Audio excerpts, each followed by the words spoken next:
Hey guys, welcome back to 12 Outdoors. Got a big day today.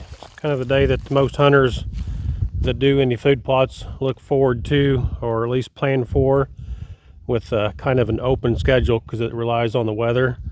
Going to be frost seeding today, which this is March 14th, and I don't think we've had a day below freezing since early February. It's been pretty mild last half of the winter, so frost seeding today. Pier that I built a couple years ago now. It works pretty good.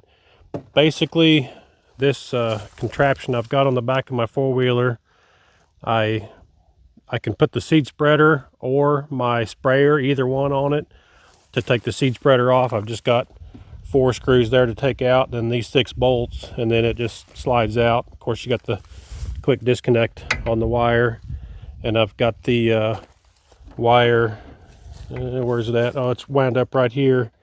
Wire for the sprayer right there. Biggest reason I built this is because the sprayer, without any protection, being on a four-wheeler, I had a time when I was going down a steep hill when I had the sprayer just kind of strapped down to the back of this, that it was able to move just enough that it was sloshing around because it was a full tank with chemical, of course, in it, and it came out of the overflow or vent on the cap just enough to kind of run down my back, and I didn't like that very much. So I built this to kind of protect me from that a lot better. Obviously, if anything spills from my sprayer up here, it's gonna be caught on this and kind of run out the sides of it and not run down the back of me. So that's the main reason why I built it. It is a lot more solid than just mounting your stuff to the rack also.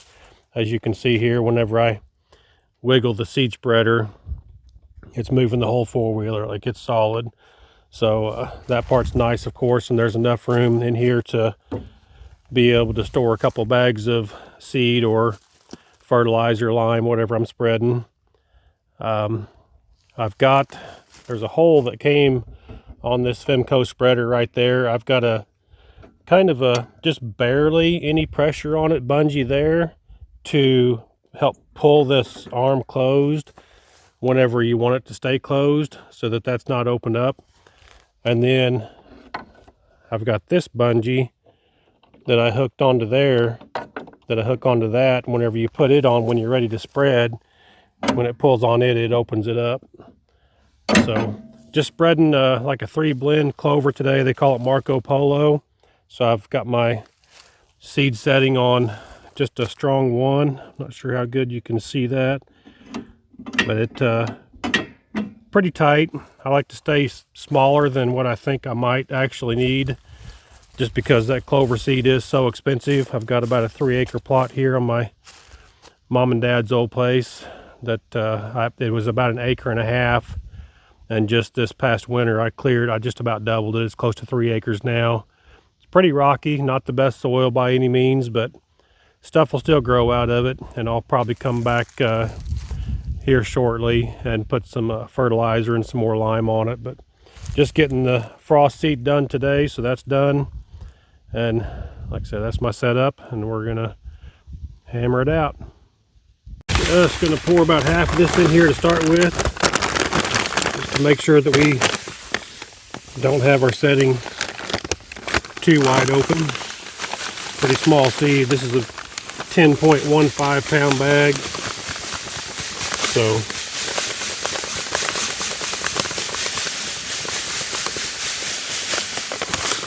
about half, maybe a touch over.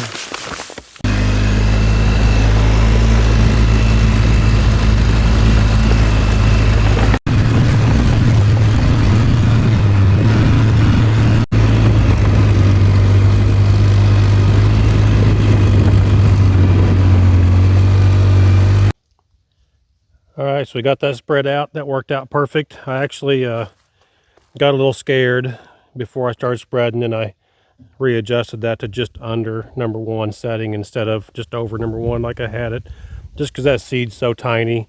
You don't want to have it set too wide and then dump all your seed out, you know, in the first half of the plot and have to try to go thin on the second half. So just to err on the side of caution, you can always take a few more laps around if you're running too thin, and that's what happened, which in all practical senses, it turns out perfect because I was actually able to go over the entire plot like 3 times, you know, zigzagging back and forth. Another thing on the adjustment on a seed spreader like this, you got the right thumb adjustment right there. You know, if you say you're in this part of the food plot here where you've got your tree stand, maybe you want to slow down just a little bit more through these areas to spread the seed just a little bit thicker, just to, so if your browse pressure gets to you late in the season, it's still just a little bit thicker over here where your stand is. So just something to think about. You might also have spots similar to this plot where the soil's a little bit better on this end because it's never been dozed before I cleared it. This actually, this end of it I cleared I think 3 years ago, where the other side of it, the top half of it that I just cleared this year, it's actually been dosed twice before this with a bulldozer, which bulldozers strip topsoil pretty bad, where I used an excavator, so I didn't take hardly any more soil off of it, but still nonetheless not near as good a seed quality or soil quality up there. So I tend to spread the seed just a little bit thicker down here where I just know there's more soil that can take it on and help it grow. So this is my dad's old place here, which dad passed away just a few years ago, and you know how that is. It becomes a little more sentimental to you after your parents are gone, which my mom's still around, but she's still living over there at the house. But it's just not a big place, 65 acres or so here, but pretty darn prime spot. You know, it's, most people don't think about it because there's no crops around, but if you knew my dad, you would know that his entire life we cut and burned wood for heat. We didn't have any kind of central air at the house whatsoever, and he never once cut a white oak unless it was dead already, of course. So you can imagine how many white oaks are on through this timber. And whenever I put this food plot in, like I said, 3 years ago, it's done real well, other than, like I said, the browse pressure, just because there's no crops within probably at least a mile or two of here. So putting this one little sweet spot in here, they've really taken a liking to it, so I decided to make it a little bigger. But I'll turn you see a little better. All these, I call them sprouts, small trees. They're 4 to 6 inch diameter. Every single one of these that I left out in the food plot are all white oaks. So as these get bigger and mature, it's gonna really sweeten up this plot to make it a prime spot. Even whenever most food plots, the deer kind of disappear because the acorns drop, and that's just a little bit of a view out through the timber. If I'm not sure how good the video shows up, but there's probably 50% of the trees out there are all white oak, and most of them mature enough that they drop a lot of acorns. So got a really prime spot. Got a nice pond down there in the bottom, which I did also build a little watering hole right over there, just over the hill where you can't see it from here, but you can see it from the tree stand. So pretty sweet little spot. It's going to be even better now with a little bit more area, more clover. And I actually seeded this with some winter rye and some more mixes whenever I cleared it back in, I believe it was December, a couple months ago. So it's got more than just clover in it. It's got some other mixtures in it as well. So good spot. On to the next place.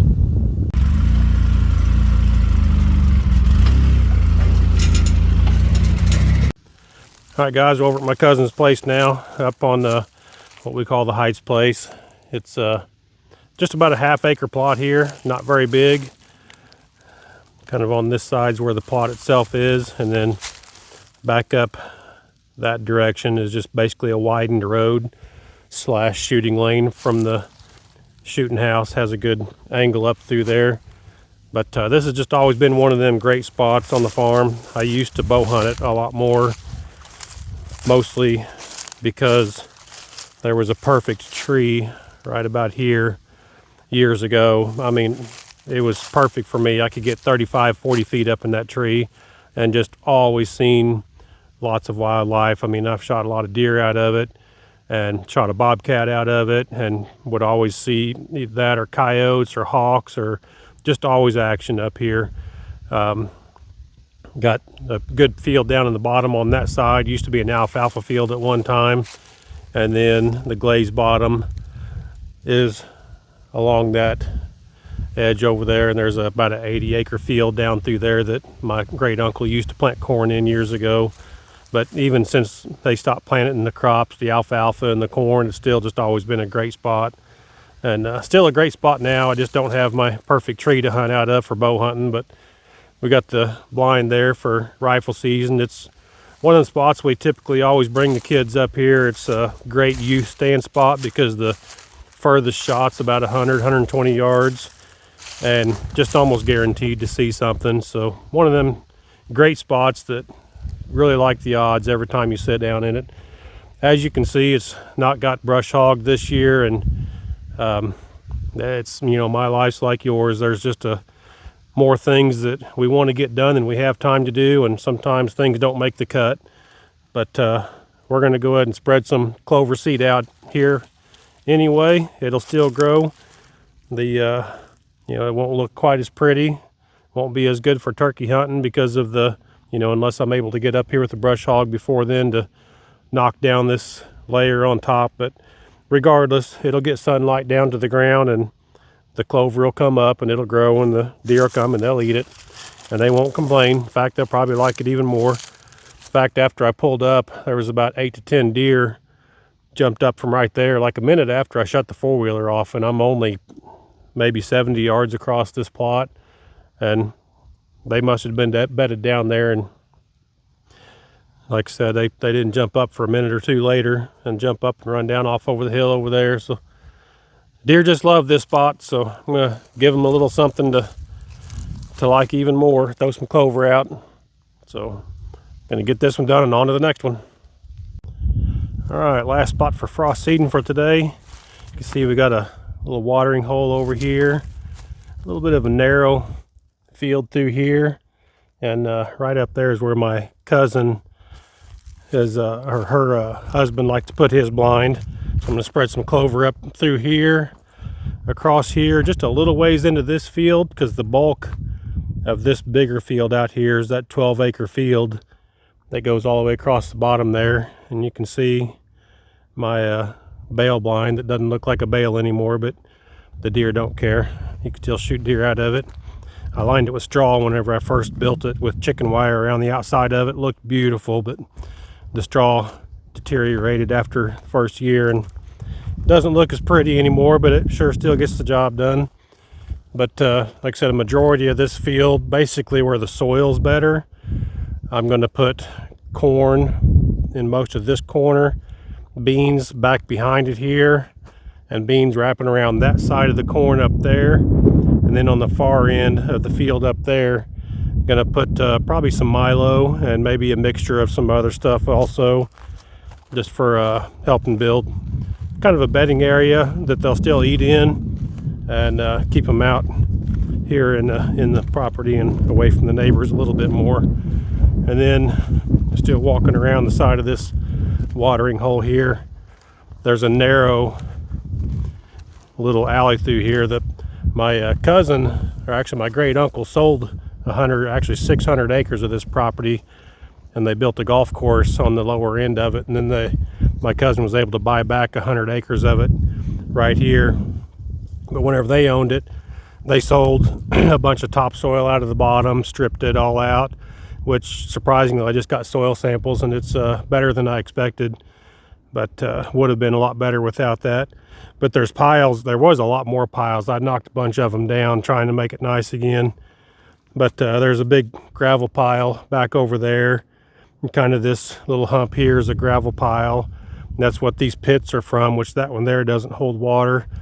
But this one here, where I called the watering hole, it holds water even in a drought. It keeps some down in there. So right up on this little mound right here, I had my excavator down here a couple weeks ago, and I flattened out a spot on top of it for kind of an elevated spot to put a ground blind. And over there where I parked the four-wheeler, that's about a 30-35 yard shot through there. And then you've got kind of, I'd call it a spoke of a clearing in between that gravel pile that goes out this side of the gravel pile to the field out there, and also has a spoke that goes out that way into the clearing back over to where I said my cousin's husband likes to hunt. So kind of a little hidden thick area in here that the deer like to come off that hillside, get them a little drink, and then make their way across this bottom through this thick area where they then like to pop out into the field wherever they want, or maybe they travel all the way across the bottom. But just going to be a really good spot for a elevated little ground blind here. I may get a crossbow for my daughter to extend her season a little bit. She's not really into archery like I always have been so much, but she does seem to like to hunt. So instead of just having a couple of weeks between youth season and rifle season, might get her a crossbow, and that's kind of what I had in mind for that spot. It'd be an excellent spot to catch something coming down to get a drink there, or funneling through this narrow area through here. Be an excellent spot. And of course, with all the beans and corn and milo, and of course in the fall, whenever I'm going to go through and broadcast through brassicas and turnips and things like that through the corn, and maybe through the beans and stuff also, just to obviously for a little bit later winter crop, good fall crop, and help put some different nutrients back into the soil where corn takes a lot of nitrogen out. I'd like to plant something there that's going to put something back into the soil. Might as well grow something that'll pull nitrogen out of the air instead of spending money on nitrogen and fertilizer. So that's the plan. Going to put some clover out in the areas where I'm not planning on putting any of the other crops, and get it done before the freezing temperatures the next couple days.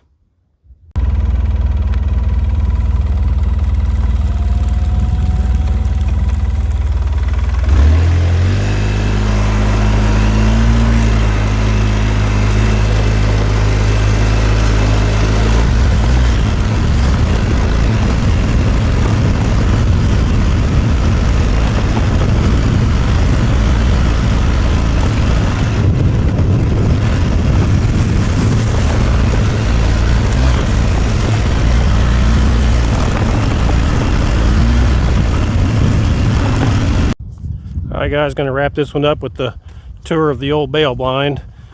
Just got through doing the frost seeding. Got a pretty good view from up here. Flip you around instead of seeing my ugly face. That's the bale blind. I built it out of some kind of old cable reel.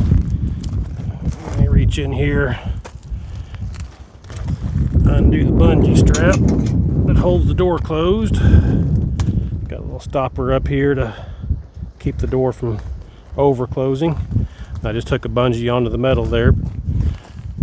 There's the inside of it. I need to redo my windows, but it's all steel construction, and you can see pretty good out of